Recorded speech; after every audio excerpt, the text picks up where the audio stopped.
Indonesia Today, peristiwa ada di sekitar kita.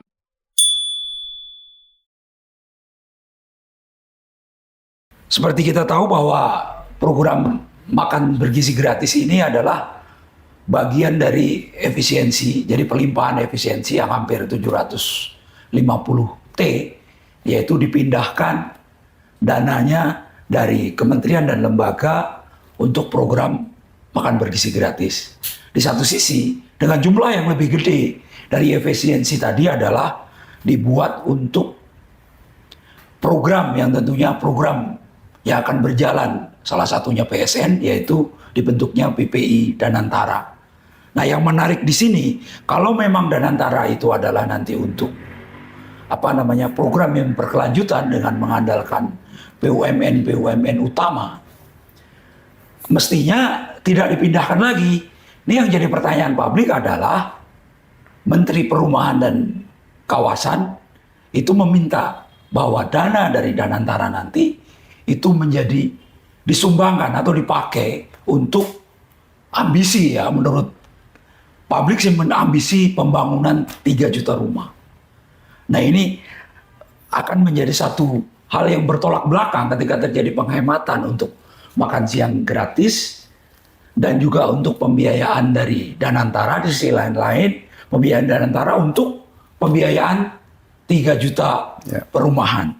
Nah, ini menarik tentunya. Nah, mungkin bisa dijelaskan sebagai gambaran agar publik paham sebenarnya gimana sih ini terkait dua hal tadi, makan bergizi gratis, di sisi yang lain pembangunan 3 juta perumahan tetap jalan dengan dana dari PPI Danantara. Nah, bisa dijelaskan, Pak?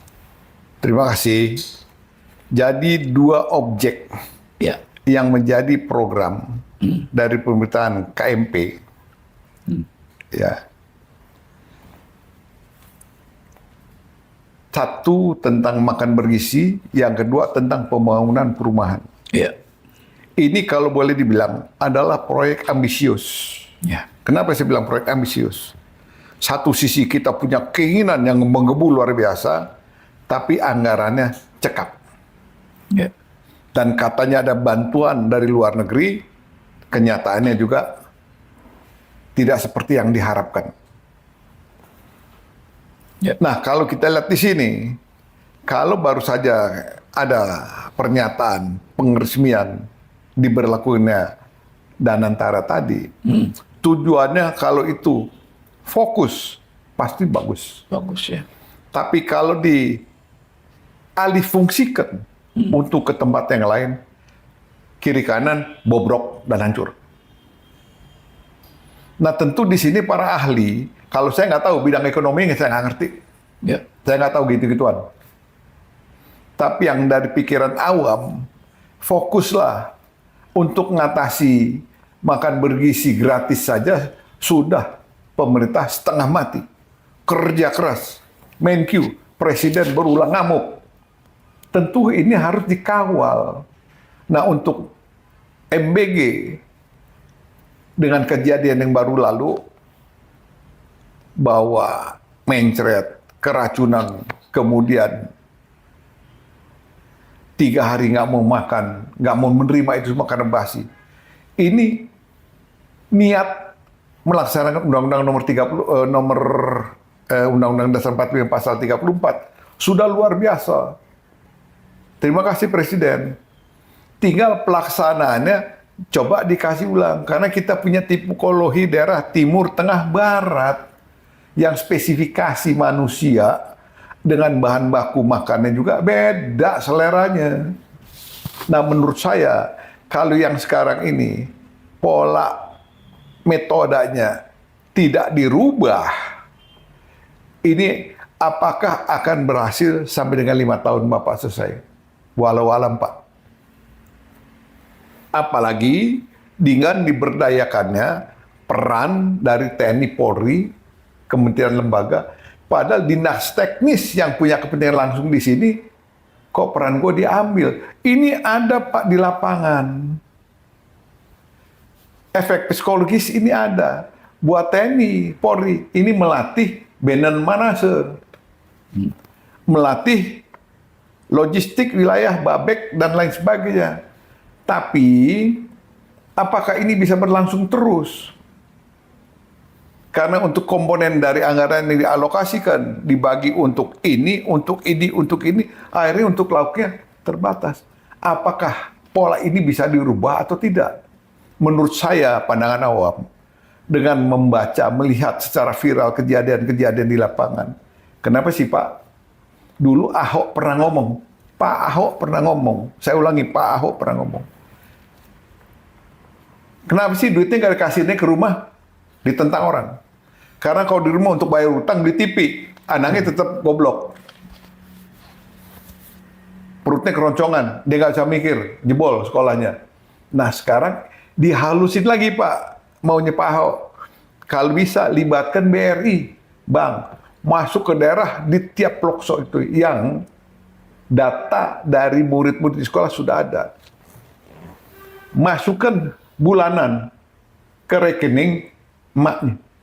Tapi di situ sudah dicantumkan juga menu 1 bulan yang harus dipenuhi. Yang masak siapa? Iya, emaknya, keluarganya. Gitu dibawa ke sekolah, guru ke sekolah juga menilai cocok nggak karena dia punya menu. Daftar menu sampai kalori ada nggak?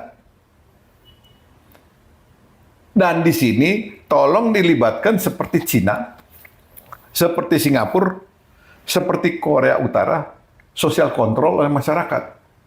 Dia bisa melaporkan, ada keganjian melaporkan dari pusat datang, hentikan bantuan kerja itu, bantuan anggaran itu kepada keluarga. Dia mau mati, nggak bergerak, silakan. Mati dalam artian tidak sebenarnya. Karena dia begini, seperti ini. Yang mendiamkan juga dapat sanksi. Mungkin pola ini dirubah, Pak. Tapi kalau ini terus dibiarkan, diketok kiri, ketok kanan, tetap Pak akan ada persoalan. Masaknya tengah malam, dibawa anak ini anaknya sekolah berangkat jam 6, dari Pekempul tadi dibawa ke sekolah jam 9. Kalau bersih, aman. Kalau nggak bersih, mencret, Pak. Apakah ini produktif? Nah, tentu di sini ahli gizi dengan pengamat sosial duduk bersama, coba cari terapi yang paling pas seperti apa. Ini menurut saya ini harus dirubah. Kalau tetap modelnya seperti ini 5 tahun nggak nyandak, Pak. Nggak nyandak, Pak. Kemudian yang kedua, tentang perumahan. Jadi kalau belum ada kepastian, jangan dulu kita jargon. Nanti saya akan bikin TNI Polri gratis. Pak, gratis juga kecemburuan, apalagi dia punya gaji. Dia punya gaji, yang nggak punya gaji harusnya ya prioritas. Tapi ini nggak bisa seperti itu. Bapak mengorbankan perlawanan internal di dalam kelompok-kelompok masyarakat. Ini berbahaya. Kemudian pengalihan anggaran yang sebenarnya untuk A, Bapak alihkan ke situ. Ini akan ada hole, Pak. Pengembaliannya berapa lama dan kapan? Ini ada persoalan baru yang akan dihadapi. Sehingga mulia dari yang baru dibentuk tadi, tujuan mulianya akan hilang. Dan akhirnya akan ada mosi tidak percaya dari masyarakat. Apalagi konon ceritanya, wadah itu diduduki, dijabatani oleh orang yang dulu yang katanya punya reputasi, ada yang bagus banget, tapi ada yang biasa-biasa aja. Ini juga masyarakat menilai, mau dibawa kemana ini? Nah, itu ada pertanyaan, tolong ini dijawab. Tolong dijawab. Jadi nggak mudah kita mengatur negara ini. Apalagi orang-orang yang sombong. Pengalaman kagak ada yang bondo nekat dong. Gue bisa. Dari mana ilmunya gue bisa? Komunikasi K3I dengan ini nggak pernah. Toto bilang, nih gue bisa. Dari mana gue bisa? Perlu komunikasi, koordinasi, tukar informasi, koordinasi omong-omong dengan pihak lain. Resmi maupun tidak resmi. Kita ngisi ini semua. Tapi kalau kita didudukin, nggak tahu rimbanya dari mana, gue bisa. Ngebacot aja lah. Nah, ini satu kondisi yang harus kita jawab bersama. Oleh itu, saran dari saya, niat tulus Presiden harus didukung oleh pembantu-pembantu beliau total. Tanpa reserve. Tapi dengan konsep yang terukur, terarah, dan dapat dipertanggungjawabkan. Dengan menggunakan pola metode yang terukur.